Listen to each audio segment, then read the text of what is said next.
గడిచిన వారం అంతా కూడా ఆయన ప్రణాళిక చొప్పున సంకల్పం చొప్పున మనందరినీ కూడా ప్రేమించి ఆయన జీవాహారంతో పోషిస్తూ కాచి కాపాడుతూ ఈరోజు మనం అందరము సంగముగా కూడి మందిరంలో ఆయన స్తుతించడానికి గణపరచడానికి మనకి సమయం ఆయన ఇచ్చినందుకు ఆయనకి ఎంతైనా మనం కృతజ్ఞత కలిగి ఉండాలి. దేవుడు మనకి ఏమైతే మనతో మాట్లాడుతున్నాడో ఆ ప్రకారం జీవించడమే దేవునికి ఆరాధన. దేవుడు ఏమైతే మనకు చెప్తున్నాడో, ఏమైతే నేర్పిస్తున్నాడో ఆ ప్రకారంగా నేర్చుకోవడానికి మనం ఇష్టపడడం, అది దేవునికి ఆరాధన. ఆరాధన అనేది ఆదివారం వచ్చి మందిరంలో కూర్చుని కానుకేసుకుని పాట పాడుకునేది కాదు. ఆరాధన అనేది వ్యక్తిగతంగా విన్న దాని ప్రకారం మనం జీవించి ఆ తండ్రికి తీసుకొచ్చి ఇదిగో ప్రభువా నా అర్పణ అని అర్పించడమే దేవునికి ఆరాధన. 2 పాటలు పాడుకునే 4 మాటలు విని కానుకేసుకునేది కాదు. అలాగే దేవుణ్ణి ఎందును పెట్టి మనం ఆరాధించాలి, దేవుణ్ణి ఎందును పెట్టి మనం కనపరచాలి, ఎందును పెట్టి మనం దేవుణ్ణి స్తుతించాలి అని మనం ఎప్పుడు కూడా ఆలోచించిన ఏ విషయంలో అయినా సరే దేవునికి మొదటి స్థానం ఇవ్వాలి. ఎందుకంటే దేవుడు మనల్ని నదులుగా సృష్టించాడు, పాపంలో ఉన్న మనల్ని రక్షించాడు, అలాగే రక్షణ పొందిన తర్వాత మనల్ని భద్రపరుచుకున్నాడు. అందును పెట్టి దేవునికి మనం ఏమిచ్చినా ఎప్పుడూ కూడా మనం బాకీయే ఉంటామే కానీ ఆయన రుణం మాత్రం మనం తీర్చుకోవాలి. శాశ్వత కాలం ఎప్పుడూ కూడా దేవుని సన్నిధిలో మనం గడిపినా, దేవుని పనులు చేస్తూ మనం ఉన్నా, దేవునికి మహిమకరంగా మనం జీవించాలంటే ఎప్పుడు కూడా ఆయన్ని మొదటి స్థానం ఇవ్వాలి. దేవుని ముందు మనం తల ఉంచి ఉండాలి. ఎప్పుడైతే దేవుని ముందు మనం తల ఉంచి ఉంటామో మనసులో ఎదుట మనం ఎప్పుడూ కూడా తలదించుకునేలా దేవుడు చేయడు. మనం ఎప్పుడూ కూడా దేవుని యొక్క సాగిలో పడి ప్రభువా నన్ను ఏం చేయమంటామని మనం అడిగినప్పుడు దేవుడు నీతో నాతో ఏమైతే మాట్లాడేటో ఆ ప్రకారంగా మనం జీవించడమే దేవునికి ఆరాధన. అంతేగాని ఏదో ఆదివారం మందిరంలో కూర్చుని కనుకొస్తున్నది కాదు. ఇది మనం ప్రతి వారం మీ విశుద్ధత రావచ్చు, కానీ విశుద్ధల గురించి కాదు. అది మనకు అవసరం. ఎందుకంటే అనేక మంది మర్చిపోతూ ఉంటాం, అనేక సందర్భాల్లో మనం మర్చిపోతూ ఉంటాం. తెలుసుండి కూడా మనం జీవించలేని స్థితిలో చాలామంది ఉన్నాం. కానీ తెలుసుకుంటానికి మనం నేర్పించడానికి దేవుడు మనకు పదే పదే హెచ్చరిస్తూ వస్తున్నాడు. కాబట్టి మనం ప్రతి విషయంలో కూడా దేవుని మహిమపరుస్తూ, దేవుని గణపరుస్తూ, మనం తగ్గించుకుంటూ జీవించడమే దేవునికి ఆరాధన. ఈ లోకంలో ఉన్న దేన్ని కూడా మనం గణపరచకూడదు. ఈ లోకంలో ఉన్న దేన్ని కూడా మనం మర్యాదపూర్వకంగా తీసుకోకూడదు. దేవుడిని మాత్రమే మనం కనపరుస్తూ, దేవుడి పిల్లలను మాత్రమే మనం మర్యాదిస్తూ ఉండాలి. కానీ ప్రతి విషయంలోనూ మనం అందరికీ మర్యాదకరంగాను ఈ లోక మర్యాదను అనుసరించి జీవించడం, లోక ఘనతల కోసం కోరుకోవటం, అది మనకు క్రైస్తవుడికి అది తగదు. క్రైస్తవ జీవితం అంటే మనం అనుకున్నంత సులువు కాదు. మనం ఏదో దేవుడిని నమ్ముకున్నాం కదా, పాపనేసం తీసుకున్నాం కదా, మనం పరలోక రాజ్యంలో ఉంటాము అనుకునేది కాదు క్రైస్తవ జీవితం అనేది. క్రైస్తవ జీవితం అనేది అనేకమైన మాటలు, నిందలు, అపకీర్తులు, నష్టాలు, అనేకమైన చవి చూడాలి. వాటిని మనం అంగీకరిస్తేనే దేవుని సన్నిధిలో మనం పరిపూర్ణంగా దేవునికి ఇష్టలుగా మనం ఉండగలం. నాకు నచ్చితే ఉంటాను, నచ్చకపోతే మనం నేను మందిరంలో అనుకునేది కాదు దేవుని వాక్యం అనేది, దేవుని క్రైస్తవ జీవితం అనేది. వాక్యానుసారం మనం జీవించడం, వాక్యాన్ని మనం పట్టుకోవటం, ఆ ప్రకారంగా మనం నేర్చుకోవటం, నేర్చుకున్న దాని ప్రకారం మనం జీవించడం, ఇది ఆరాధన అవుతుంది. యేసుక్రీస్తు ప్రభు ఎప్పుడూ కూడా లోకంలో ఉన్న వాళ్ళని గణపరచడం కానీ, లోకంలో ఉన్న వాళ్ళని యొక్క మర్యాదల్ని గణపరచడం కానీ, లోకంలో ఉన్న సన్మానాల గురించి కానీ యేసుక్రీస్తు ప్రభు ఎప్పుడు చూసుకోవాలి. ఆయన తండ్రి చిత్తం నెరవేర్చడమే ఆయనకు ఘనతగా భావించుకున్నాడు, అన్నపానములుగా భావించుకున్నాడు. మనం కూడా శిష్యర్గంలో మనం నడవాలి అనుకుని తీర్మానించుకున్నప్పుడు మనం కూడా ప్రతి విషయంలో కూడా దేవునికి మహిమకరంగా ఉండాలి, కానీ లోక ఘనతను ఆశించకూడదు, లోక మర్యాదల కోసం మనం పాకులాడకూడదు. రోమీయులకు రాసిన పత్రిక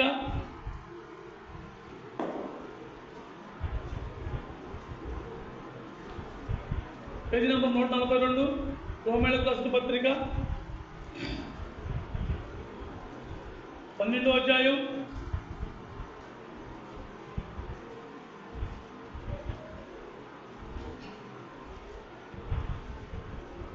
2వ వచనం చదవనక,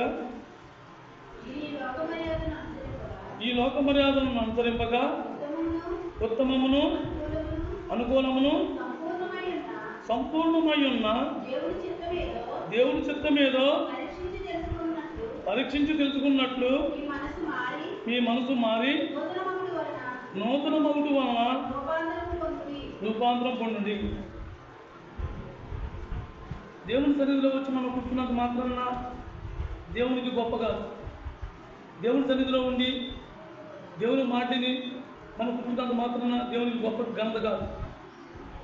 ఎప్పుడైతే ఈ లోకంలో గౌరవ మర్యాదల కోసమో లేకపోతే సన్మానాల కోసమో పేరు ప్రతిష్ట కోసమో ఘనత కోసమో మనం పాపుళ్ళాడి మన జీవితం జీవిస్తే అది లోక మర్యాద అవుతుంది. దేవుని కోసం జీవించి దేవుని కోసం అవమానింపబడినా అది దేవునికి ఘనత అవుతుంది.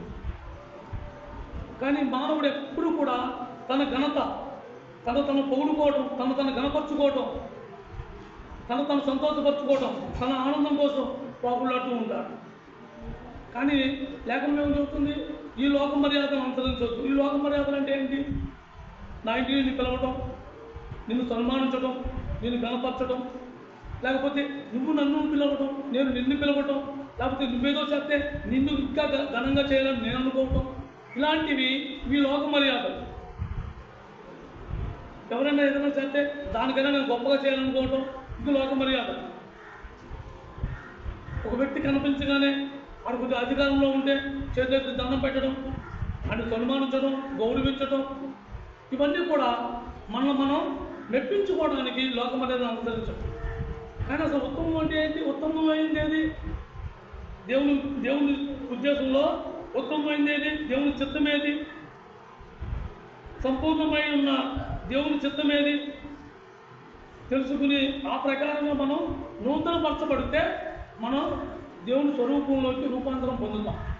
నూతన పరచబడటం అంటే ఇదైతే దేవుడు మనతో మాట్లాడుతూ మనకు నేర్పిస్తూ వస్తున్నాడో ఆ ప్రకారంగా మనం జీవించడం. నూతన పరచబడటం అంటే నూతనంగా దేవుడు మనతో మాట్లాడుతూ వస్తున్నాడు కాబట్టి ఆ ప్రకారంగా మనం జీవించడం. అటువంటి జీవితం కోసం మనం పాకులాడాలి కానీ లోక మర్యాదల గురించి కాదు. ఈ లోక ఘనత, లోక మర్యాదలు, లోక గౌరవాలు, సన్మానం ఇవన్నీ కూడా అప్పటికప్పుడు తాత్కాలికంగా నిలిచిండేవి. కానీ దేవుడు నన్ను ఏం చేస్తున్నాడు? ఆయన భద్రపరుచుకున్నాడు, మనల్ని రక్షించి భద్రపరుచుకున్నాడు. అలాంటి భద్రత కల్పించిన దేవుణ్ణి మనం ఎలాగా మనుషులు కనపరుస్తున్నామా, దేవుడిని కనపరుస్తున్నామా అనే ఆలోచన మనకి బాగా అవసరం. నన్ను వాళ్ళు ఇలాగన్నారు, నన్ను లగ్గించపరిచారు, నన్ను బాధ పెట్టారు, ఇటువంటి ఆలోచన మనలో ఉన్నంతసేపు కూడా దేవునిలో మనం ఎదగలేము. ఆ దేవుని సన్నిధంగా మనం జీవించలేము. ఒక వ్యక్తి ఎవరైనా సరే మన గురించి నొక్కి మాట్లాడారు అంటే మనలో ఆ లోపం ఉంటేనే మాట్లాడతారు. అది ఎందుకు దేవుడు ఓ దేవా నాలుగు లోపం ఉన్నామాలనే కదా నువ్వు బయలుపరిచావు, నాయనా నీకు నిండా వందనాలు నాయనా అని దేవునికి పొద్దుకుని చెప్పుకుని మనం వాళ్ళని ఎంతో ప్రేమగా వాళ్ళ దగ్గర చేరి మనం నేర్చుకోవాలి. ఆ మాట మనం విన్నదాని ప్రకారంగా మనం నేర్చుకోవాలి. నువ్వు జీవించే జీవితం తప్పు, అలా కాదు, ఇది జీవితం. క్రైస్తవ జీవితం అంటే నువ్వు అనుకున్నట్టు కాదు. నువ్వు నిజంగా జీవించాలనుకుంటే ఇది మార్గం అని దేవుడు చెప్పిస్తున్నప్పుడు మనం దాన్ని ఆలకించాలి. నాకు తెలియదేంట్లే, వాడు చెప్తే నేనంటే నాకు రాదా, నాకు తెలియదా, నాకు తెలుసు అనుకున్న వాళ్ళు ఎవరు చెప్పరు. ఎందుకంటే దేవుడు గర్విష్ఠుల్ని అహంకారం ఎదిరించి దీనిలో కుప్పనిస్తాను. కాబట్టి మనం ఎప్పుడు కూడా అహంకార స్థితిలో ఉండకూడదు, దీన మనసు కలిగి ఉండాలి.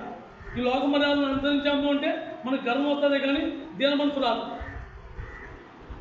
ఈ లోక మర్యాదలన్నింటినీ కూడా మనం విడిచిపెట్టుకుని దేవుని మహిమకరంగా దేవుడు ఏదైతే దేవుని చిత్తం మీద ఎరుగుండి దాన్ని చేయమంటున్నాడో దాన్ని మనం వెళ్తున్నాం. దేవుని చిత్తం ఏంటి? దేవుని చిత్తం ఏంటి?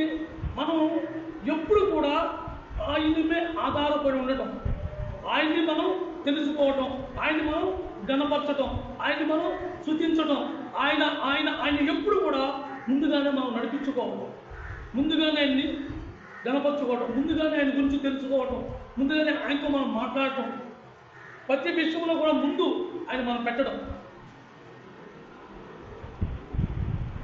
అందుకని దేవుని చిత్తం మీద మనం పరిపూర్ణంగా తెలుసుకోవాలి. ఆ పరిపూర్ణంగా తెలుసుకోవాలంటే దేవుడు ఏమని చెప్తున్నాడు? మన లక్ష్యాలు కూడా అదే మాట చెప్పాడు. పూర్ణ మనసుతో, పూర్ణ హృదయంతో, పూర్ణ ఆత్మతో నీ దేవునైనా యెహోవాను ప్రేమించవాలి. మనం నిజంగా అలాగే ప్రేమించేవాళ్ళం అయితే యేసుక్రీస్తు ప్రభువుని మనం ఆరాధించినట్టు. మనం పూర్ణ హృదయంతో దేవుని వాక్యాన్ని మనం వినగలిగితే, పూర్ణ మనసుతో దేవుని పట్ల మనం ఆసక్తి ఉంటే, పూర్ణ హృదయంతో దేవుని వాక్యాన్ని మనం భద్రపరుచుకునే ఆలోచన మనకు ఉంటే మనం దేవుని ఆరాధించాలి. ఏ విషయంలో మనం తప్పిపోతున్నామో దాన్ని మనం తెలియబడుతూ ఉంటారు. మనం ఎప్పుడైతే దేవుని మీద మనం ఆధారపడుతున్నామో, దేవుని వాక్యానుసారం మనం జీవించాలని ఇష్టపడుతున్నామో, దేవుని పూర్ణ హృదయంతో మనం మందిలో వచ్చి కూర్చున్నప్పుడు మనం రెండో ఆలోచన లేకుండా ఆ తండ్రి మీద మనసు పెట్టి ఆయన కోసం మనం పాకులాడుతూ నా ప్రభు నాతో మాట్లాడతాడనే ఆశ మనలో కలగజేసుకుని మనం ఇష్టంగా మనం ఉన్నప్పుడు, ఆ దేవుడు మాట్లాడే మాటను మనం విన్నప్పుడు, అది మన హృదయంలో భద్రపరుచుకున్నప్పుడు, అప్పుడు మనం ఈ లోకగత కోసం చూడం. దేవుడు ఏమైతే చెప్పాడో దాన్నే మనం పాకులాడుతూ ఉంటాం. దాన్ని నేర్చుకోవడానికి, ఆ ప్రకారంగా జీవించడానికి మనం పరుగులాడుతూ ఉంటాం. మనలో ఆ యొక్క పూర్ణ మనసు అనేది లేకపోతే, పూర్ణ ఆత్మ అనేది లేకపోతే, పూర్ణ హృదయం లేకపోతే మనం దేవుణ్ణి గణపరచలేము. ఏదో నామకార్థంగా వస్తున్నాము, మందులో కూర్చుంటున్నాము, అవి మాట్లాడుతున్నాము, మళ్ళీ వెళ్ళి లోకంలో కలిసిపోతాము. దేవుని సమాసాన్ని కన్నా మనకు ఎక్కువ లోక సమాసాలు చాలా ఇంట్రెస్ట్గా ఉంటూ ఉంటాయి. ఎందుకంటే ఆ మాటలు చాలా తీయగాను, ఇంపుగాను, సంతోషకరంగాను, ఆనందంగాను ఉంటూ ఉంటాయి. అందుకే చాలామంది క్రైస్తవులు ఇక్కడ వాక్యం వింటూ ఉంటేనే అక్కడ ఏం జరుగుతుందని ఊహించుకుంటూ ఉంటారు. మరి అలాంటప్పుడు మనం పూర్ణ హృదయంతో దేవుని సన్నిధిలో కూర్చున్నామా అనే గ్రహింపు మనలో ఉండాలి. మనలోకి ఆ దేవుని మాట్లాడేటప్పుడు రెండో తలంపు మనలోకి అసలు ప్రేరేపించనివ్వకూడదు. అది మనకు చేత కానప్పుడు దేవుని దగ్గర కూర్చుని ఆడవాలి. ప్రభు నాకు ఆడలేదు, నేను చేయలేకపోతున్నాను, కానీ నేను మాత్రం నిన్ను తప్ప వేరొకరు ప్రేమించలేకపోతున్నాను, కానీ నాలో చెడ్డ తలంపులు వస్తున్నాయి, చెడ్డ ఆలోచనలు వస్తున్నాయి, లోక సంబంధమైన ఆలోచనలు వస్తున్నాయి, లోక సంబంధమైన తలంపులు వస్తున్నాయి అని మనం దేవుడి దగ్గర బాధపడినప్పుడు, దుఃఖించినప్పుడు, ఆయన దగ్గర దీన మనసు కలిగి మనం నలిగిన హృదయంతో ఆయన నేర్పించినప్పుడు ఆయన మనల్ని తృప్తిపరుస్తాడు, మనకు నేర్పిస్తాడు. ఆ పూర్ణ మనసు మనకు చాలా అవసరం. ఆ హృదయం చాలా అవసరం. ఆ హృదయం లేకపోతే, ఆ పూర్ణ హృదయం లేకపోతే, హృదయం నిండా చెత్త పెట్టుకుంటే ఆ చెత్తలో నీ వాక్యం అనేది నీ చెవుదాకా వచ్చి చెవుగాని వెనకెళ్ళిపోతుంది, కానీ నీ లోనికి చొచ్చుకుని లోనికి త్వరపడదు. ఎందుకు? ఆల్రెడీ ఫిలప్ అయిపోయి ఉంది, అది ఖాళీ అవ్వ. ఆ ఖాళీ చేసుకోలేనప్పుడు, నీ హృదయంలో ఖాళీ లేనప్పుడు ఈ వాక్యం ఎక్కడికి వెళ్తుంది? చెవు దగ్గరికి వచ్చి ఆగిపోతుంది. అందుకే మనం పూర్ణ హృదయంతో మనం దేవుని సన్మానించాలి, దేవుని సన్నిధిని ఆశ్రయించి దేవుని సన్నిధిలో కూర్చోవాలి. దేవుడు ఏం మాట్లాడుతున్నాడో ఆ మాట మనం పూర్ణ మనసుతో, ప్రభా నా ఇష్టపూర్వకంగా నేను నీకు నన్ను నాయనుగా నీకు అర్పించుకుంటున్నాను.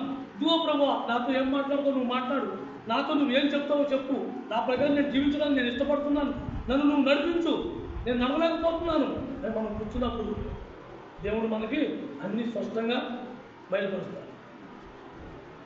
అందుకే మనం లోక మర్యాదల కోసమో, లేకపోతే పాస్టర్ గారు ఏమంటాడో, పాస్టర్ గారు ఏమంటాడో అని వచ్చి మందిరంలో కూర్చోవద్దు. దానివల్ల వచ్చేది ఏం లేదు, పని అనగా నీ పని పోతుంది, ఆత్మీయ జీవితం పోతుంది.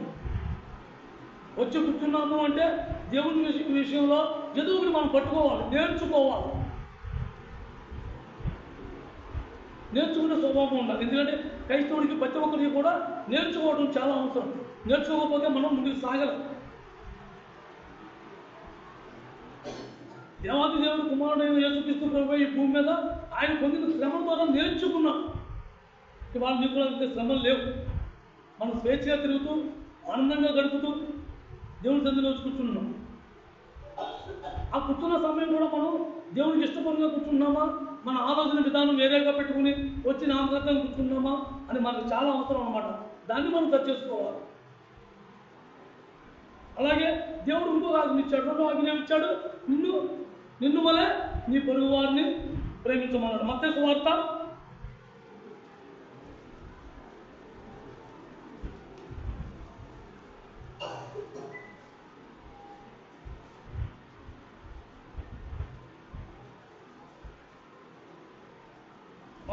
22వ అధ్యాయం పేజీ నెంబర్ 23.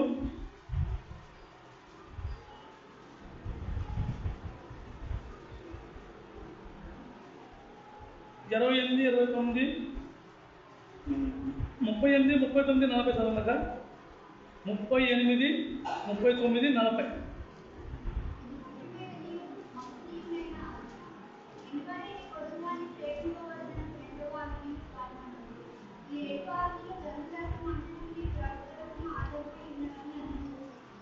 ఈ రెండు ఆజ్ఞలు ధర్మశాస్త్రం మొత్తం అంతట్లోనూ బలం ప్రవర్తనలను ఆధారమై ఉంది.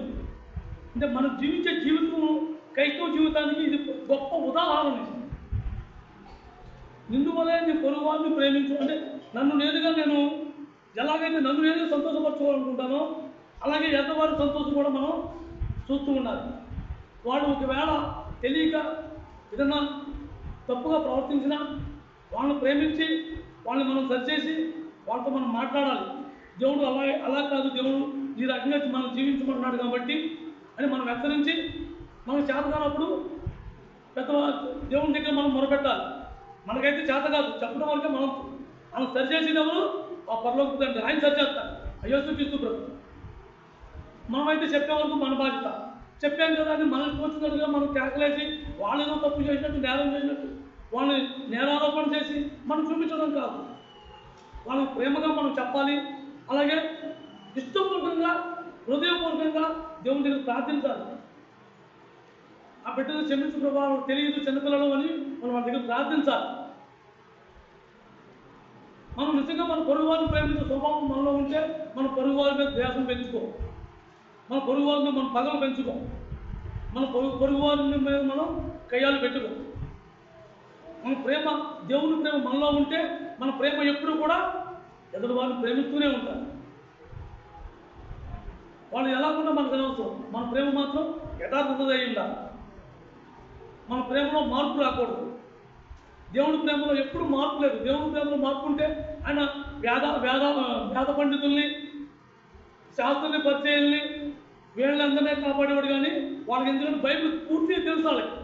ఏమైతే అజ్ఞానులు మనెందుకు కాపాడాడు, ఆయన మనెందుకు రక్షించాడు? అందరి మీద ఒకే ప్రేమ ఉంది. ఆయన పనికివాడి మీద, పనికిరాని వాళ్ళ మీద, అలాగే పాండిత్యం తెలుసున్న వారి మీద ఆయన ఒకే ప్రేమ చూపించాడు. అలాగే మనం కూడా మనకంటే చిన్నవారి మీద మనం ప్రేమ కలిగి ఉండాలి. వాళ్ళని ప్రేమిస్తూ ఉండాలి. వాళ్ళతో మనం సహవాసం కలిగి ఉండాలి. వాళ్ళని సరిచేసుకుంటూ, నడిపించుకుంటూ, దేవుని వైపు మాట్లాడుతూ, దేవునితో సహవాసం కల్పించేలా ఉండాలి. కానీ మనం వీళ్ళు ఎప్పుడు ఇస్తే ఇక్కడ మారు అని తీర్చిస్తానికి మాత్రం మనకు అధికారం లేదు. మనకు ఆ అధికారం లేదు. నన్ను నేను ఎలా ప్రేమించుకుంటున్నాను? నాకు ఏదైనా చిన్న దెబ్బ, ఈ ఏం కింద దెబ్బతే అని ఒక్కసారిగా ఎలా పట్టుకుంటున్నాను? అలాగే అవతల వాళ్ళకి ఏదైనా బాధ కలిగినప్పుడు కూడా మనకు బాధ కలిగినట్టు అనిపించాలి. అవతల వాళ్ళకి ఏదైనా కష్టం వచ్చాడు, మన కష్టం వల్ల మనం ఫీల్ అవుతూ ఉండాలి. ప్రతి విషయంలోనూ దేవుడికి మహిమకరంగా ఉండాలి. అంటే మన ప్రేమను యేసుక్రీస్తు ప్రభు ఎలాగైతే మన పాపంలో ఉన్న వారిని ప్రేమించాడో అలాగే మనకన్నా చిన్నవారిని మనం ప్రేమిస్తూ ఉండాలి. మన శరీరాన్ని మనం ఎలాగైతే కాపాడుకుంటున్నామో ఎదవారిని కూడా అలాంటి స్వభావంతోనే చూడాలి. వాళ్ళని కించపరిచి బాధపరిచి కాదు. మన మనస్తత్వం ఎప్పుడు కూడా ఒకటై ఉండాలి, కానీ రెండు విధాలుగా కాదు. దేవుని ఉద్దేశం, దేవుని సంకల్పం సమస్తమును దేవుడు మీతో నాతో మాట్లాడుతూ వస్తున్నాడు. కాబట్టి మనం ఎప్పుడు కూడా పూర్ణ హృదయంతో, పూర్ణ ఆత్మతో, పూర్ణ మనసుతో దేవుని ఎలాగైతే కనపరుస్తున్నామో అలాగే నన్ను నేను చూసుకున్నట్టుగా నా పొరుగు వారిని కూడా నేను అదే రీతిలో చూసుకున్నప్పుడు ఏ భేదాలు ఉండవు. ఏ భేదము లేనప్పుడు అక్కడ నీకు పర్వరాజ్యం కనిపిస్తుంది. మనసులో పిండి కుటుంబం పెట్టుకుని పైకి ఎంతో ప్రేమగా ఉండి ఎంతో నటనగా జీవిస్తూ మనిషి ఉన్నప్పుడు ఒకలాగా ఉంది, మనిషి ఉన్నప్పుడు 4 రకాలు చెప్పుకుంటే అది పాపం అవుతుందే కానీ మన ప్రేమ అవ్వదు. మన ప్రేమ యథార్థత అయి ఉండాలి, నిష్కప్టమైన ప్రేమ అయి ఉండాలి కానీ కప్టంతో కూడిన ప్రేమ కాకూడదు. మన ప్రేమలో ఎప్పుడు మార్పు రాకూడదు, ఒకే రీతిగా ఉండాలి. ఎప్పుడు కూడా దేవుని సన్నిధిని మనం ఎప్పుడు కూడా దేవుని గణపరిచేలా ఉండాలి కానీ దేవుణ్ణి మన వల్ల అవమానకరంగా దేవుడు రాదు. చాలా మంది చూడండి, చాలా సందర్భాల్లో ముందు వచ్చే మాట ఏంటి, ఇక్కడ దేవుడు నమ్ముకున్నవాడైనా ఇక్కడ మాట చూడు, ఇక్కడ వాగుడు చూడు, ఇక్కడ కేకలు చూడు, ఇక్కడ పనులు చూడు. అది ఎవరికి నష్టం? అది మన ఆత్మీయ జీవితంలో మనం కోల్పోతున్నాము, మన వల్ల దేవుని అవమానపరుస్తున్నాము. అదే మనం ప్రేమ కలిగి ఉన్నాం అనుకో, మనమే ఎవరు ద్వేషం పెంచుకోరు, మనమే ఎవరు ఫిర్యాదు చేయరు, మనల్ని ఎవరు కించపరిచి మాట్లాడరు, మనల్ని ఎవరు ఎదురు చూపించరు. ఒకవేళ వాళ్ళకి ఏదైనా అనుకున్నాడు అనుకో, అది దేవుడు అనుమతించాడు అనుకుంటున్నా. ఓ ప్రభా, నువ్వు నాకు అనుమతించావా, ఆయన నాలో ఈ లోపం ఉందా ప్రభా, నేను సరి చేసుకుంటా. ఒక వ్యక్తి మనలో చెప్పినప్పుడు మనం మేలుకొని మనం చెప్పినప్పుడు, ఓ ప్రభా నాకు తెలియదు, ఇంతవరకు నాకు తెలియదు ప్రభా, నేను సరి చేసుకుంటా అనే స్వభావం మనకు వచ్చినప్పుడు ఇది నిజంగా దేవునికి ఎంతో మహిమకరంగా ఉంటుంది. ఎందుకంటే నువ్వు సరి చేసుకుంటానన్నావు, ఆ సరి చేసుకుంటా అన్నప్పుడు నీకు నువ్వే సరి చేసుకోలేవు. ఇప్పుడు మనం ఏం చేస్తాం, దేవుడు పాదాలుగా కూర్చోండి, ప్రభా నాకు చేత కావట్లా, నా వల్ల కావట్లా, నేనేం చేయాలో తెలియట్లా అని నాకు ఆశగా ఉంది మనం అడిగినప్పుడు దేవుడు నిన్ను నాకు నెమ్మదినిస్తాడు, ఆయన సరి చేస్తాడు.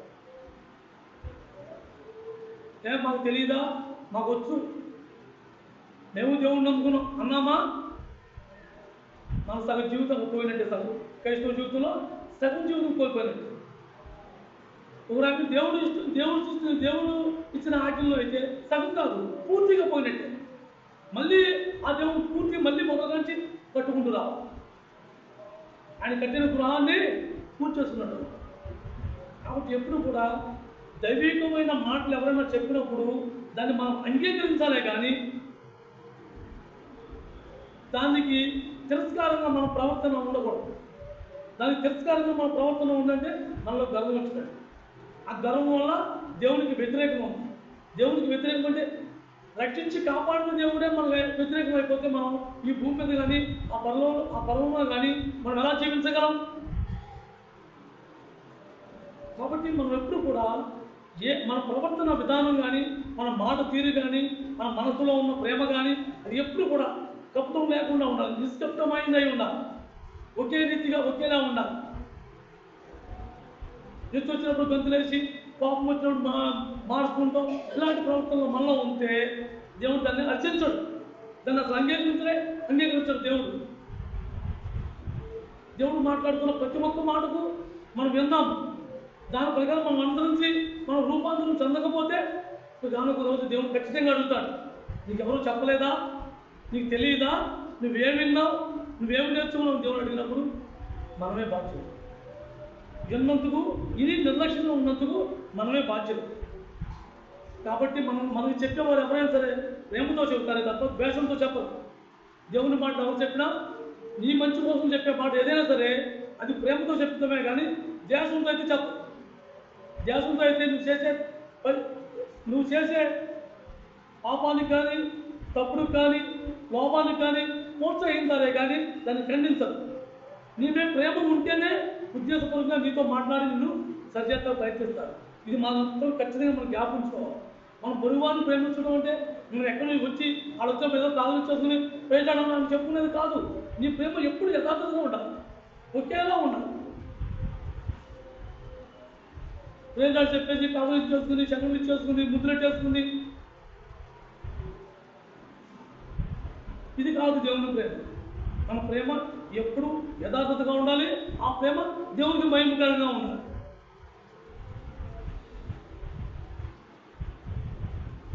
మొదటి కొరింథీ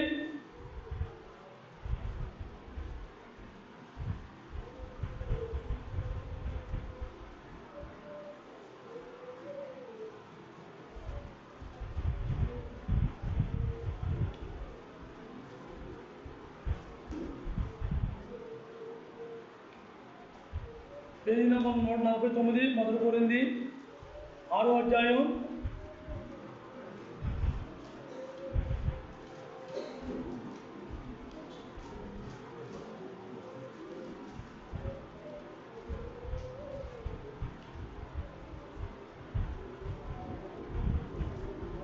149 పేజీ నెంబరు 1 కొరింథీ 6వ అధ్యాయం 19-20 చదవనక. మీ దేహం దేవుని వల్ల మీకు అనుగ్రహింపబడి మీలో పరిశుద్ధాత్మకు ఆలయమై ఉన్నదని మీరు ఎరుగురా. మీరు మీ సొత్తు కాదు, విలువ పెట్టి కొనబడిన వారు కనుక మీ దేహంతో దేవుని మహిమపరచుడి. దేవుని ఆలయం మన హృదయం అయినప్పుడు దేవుడు ఏమి చెప్తున్నాడు, పౌలు ఏమని చెప్తున్నాడు? మీ హృదయం దేవునికి ఆలయమై ఉందని మీరు ఎరుగురా. మీరు మీ సొత్తు కాదు, మీరు విలువ పెట్టి కొనబడ్డారు అని పౌలు చెప్తున్నాడు. మనం విలువ పెట్టి కొన్నాము అని మన జ్ఞానం, ఆలోచన, వివేచన మనలో ఉన్నప్పుడు మనం ఎలా ప్రవర్తించాలి? మనలో దేవుడు ఎలా ఉంటే మనలో దేవుడు ఉంటాడో అలా ఉండాలి మన ప్రవర్తన. మన హృదయం ఆయనకి ఆలయమై ఉంది. మన శరీరం ఆయన ఇచ్చింది. ఈ శరీరంతో ఆయన మహిమపరచాలి. ఈ శరీరంతో ఆయన మహిమపరచాలి అంటే మనలో ఆయన ఉండాలి అంటే నిండా చెత్తట్టుకుంటే ఆయన ఉంటాడా? మన ఇల్లు ఉంది, మన గది, మన ఇంట్లో చక్కగా డబుల్ గేట్ మంచం వేసుకుని, పరుపులు వేసుకుని, ఏసీ వేసుకుని మనం పడుకుంటున్నాం. చుట్టూరు నానా చెత్త పెట్టుకుని, కుండుకంపు కొట్టే పదార్థాలన్నీ అక్కడే పెట్టుకుని హాయిగా చేసేసి పడుకోగలవా? పోనీ తెల్లారిన తర్వాత నువ్వు భోజనం పనుల చుట్టూ నానా చెత్త అక్కడే తినేసి అక్కడే పెట్టేసి రోజు అలా ఉంచి అక్కడే తినగలవా? మరి దేవుడు మన హృదయం ఆలయమై అంటున్నాడు, మీలో నేను ఉన్నాను అంటున్నాడు, మీతో నేను ఉంటాను అంటున్నాడు.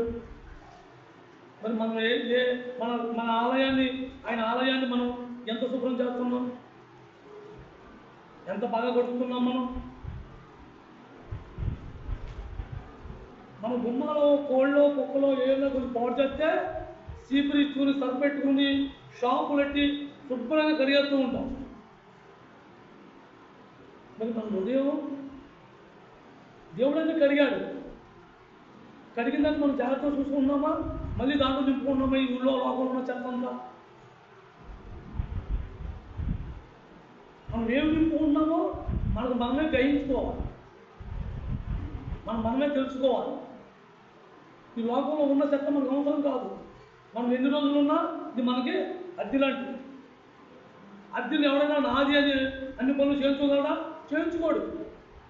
తనకి ఎన్ని సౌకర్యాలు అదే చేసుకుంటాడు తప్ప ఉన్న పనులన్నీ చేసుకుని నాది అని ఎవరితోనూ వాదానికి వెళ్ళడు. అలాగే ఈ భూమి కూడా ఇక్కడ మనం జీవించే జీవితం కొంతకాలం మాత్రమే. అది మనకు అద్దెకి ఇచ్చింది. మనం ఎక్కడికి వెళ్ళాలి? తండ్రి దగ్గరికి వెళ్ళాలి. మన టైం పూర్తయిపోయిన తర్వాత ఆయన తీసుకుపోతాడు అక్కడికి.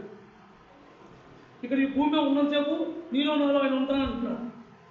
మన శరీరం మన ఇష్టాంతరం వాడుకోవడానికి కాదు, ఆయన నిన్ను విలువ పెట్టి కొనుక్కున్నాను. ఆయనకి ఆలయంగా మనం ఉంచాలి. ఆయనకి ఆలయంగా ఉంచుకోవడానికి పనికిమాలిన ఆలోచనతో, పనికిమాలిన చెత్తతో, పనికిమాలిన మాటలతో, కుళ్ళు కుతంత్రాలతో, ద్వేషంతో నింపుకుని దేవా నువ్వు నాలో ఉండు, ప్రభువా నీ ఆత్మతో నింపు, నువ్వు నాలో ఉండు, నాలో కార్యం చేసి దేవుడు ఎక్కడికి వస్తాడు? ఎదురుకుండా ఏదైనా ఇక్కడ కాబట్టి మనం మొక్కలా తిప్పేసుకుంటాము. ఏదో పెద్ద మనమే చాలా శుద్ధిగా వాళ్ళం కదా. అది మనలో కూడా ఉంది. అయినా సరే మనం దానిలోకి మొక్కలా తిప్పేసుకుంది కాదు పెట్టేసుకుంటాం.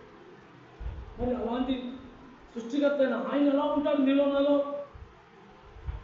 ఈ పుల్లులో గొంపులో ఆయన ఉంటాడా? ఇది కడుక్కోకపోతే శుద్ధి చేశాడు. ఆయన శుద్ధి చేసిన దాన్ని మనం శుభ్రంగా చేసుకోకపోతే ఉంటాడా? అందుకే మనం ఎప్పటికప్పుడు దేవుని వాక్యంతో నింపుకోవాలి కానీ మనుషులతో కదా. ఈ మధ్య మా గురుగారు కూడా ఇదే మాట అంటూ ఉంటాడు. హృదయం అనే భాగంలో మనం రాసుకోవాలి. కొన్ని రోజులు వచ్చిన తర్వాత ఈ బైబిల్లో ఉండవు, ఈ బహిరంగ సభలు ఉండవు, మీటింగ్లు ఉండవు. ఎందుకో ఈ మధ్యకాలంలో ఎక్కువ అదే మాటలు వస్తున్నాయి. వాతావరణం కూడా అలాగే ఉంది. కాబట్టి దేవుని వాక్యాన్ని మనం భద్రపరచుకోవాలి. మన కడుపు నుండి వాటిని మన హృదయం నుండి వాటిని నింపుకోవాలి. మన అక్కర కొద్ది, మన అవసరత కొద్ది అవి ఉపయోగపడుతూ ఉంటాయి.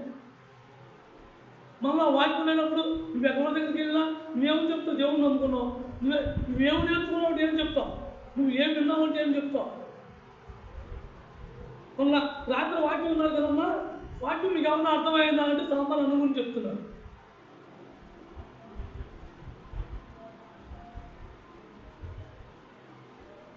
మరి మనం హృదయంలో కూడా అన్నమే నింపుకుంటున్నామా సాంబార్ను, అది వాక్యం అనేది నింపుకుంటున్నామో మనకే అర్థం, అది మనమే అర్థం చేసుకోవాలి. మనం ఏమి నింపుకుంటున్నామో అది మనం అర్థం చేసుకోవాలి. ఎన్నో వాక్యాన్ని మనం భద్రపరచుకోవాలి. అది భద్రపరచుకోవాలి అంటే మన హృదయంలో లోకతలంపులు, లోకాలోచనలు, ఈ కుళ్ళు, కుతంత్రాలు, కంపు ఇవన్నీ ఉంచుకోకూడదు. ఎప్పుడప్పుడు దాన్ని కడుక్కుంటూ కూడా శుద్ధి చేసుకుంటూ ఉంటారు. పిల్లి చూడండి, ఎక్కడన్నా చిన్న మరకంటుకుంటే ఎమ్మటే దాన్ని నాలుగుతో నాకే శుద్ధి చేసుకుంటుంది. అలాగే మనం కూడా ఏదన్నా సందర్భంలో ఎవరినైనా మనం ఏదన్నా తుంచినప్పటికీ మనం ఎమ్మటే దాన్ని సరి చేసుకోవాలి. ఎలా సరి చేసుకోవాలి? మనమే సమాధాన పడాలి. ఎందుకంటే మన అన్న యేసుక్రీస్తు ప్రభు సమాధానకర్త అయి ఉన్నాడు. అలాగా మనం సమాధానం పడాలి, పెద్దవారిని ప్రేమించాలి, అలాగే మనలో ఉన్న ద్వేషాన్ని కడుక్కోవాలి. అప్పుడు ఈ శరీరం ఆయన మహిమపరుస్తుంది. నీలో నాలో ఆయన ఆలయంగా ఉంటారు. ఆ ఆలయంలో మనం ఉండాలి. గలతీయులకు రాసిన పత్రిక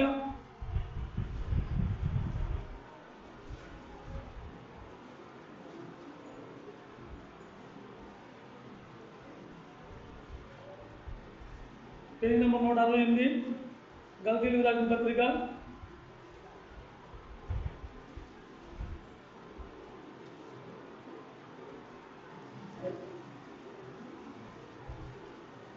1వ అధ్యాయం 10వ వచనం. 1వ అధ్యాయం 10వ వచనం. ఇప్పుడు నేను మనుషుల దయ సంపాదించుకొని చూస్తున్నానా, దేవుని దయ సంపాదించుకొని చూస్తున్నానా, నేను మనుషులను సంతోషపెట్టి కోరుతున్నానా, నేను ఇప్పటికీ మనుషులను సంతోషపెట్టువాడనైతే క్రీస్తు దాసులను కాకయే పోతుంది. మనం ఎవరిని సంతోషపెడుతున్నాం? మన మాటలతో ఎంత మనుషుల్ని సంతోషపెడుతున్నాం. కానీ మన అంతరంగంలో నెమ్మదిని కలిగి మన దీన మనసుతో మనం ఉన్నప్పుడు దేవుని సంతోషపెట్టేవాడిలా ఉంటాం. మనం మనుషుల దయ సంపాదించుకున్నాం కానీ దేవుని దయ సంపాదించుకుంటున్నాం.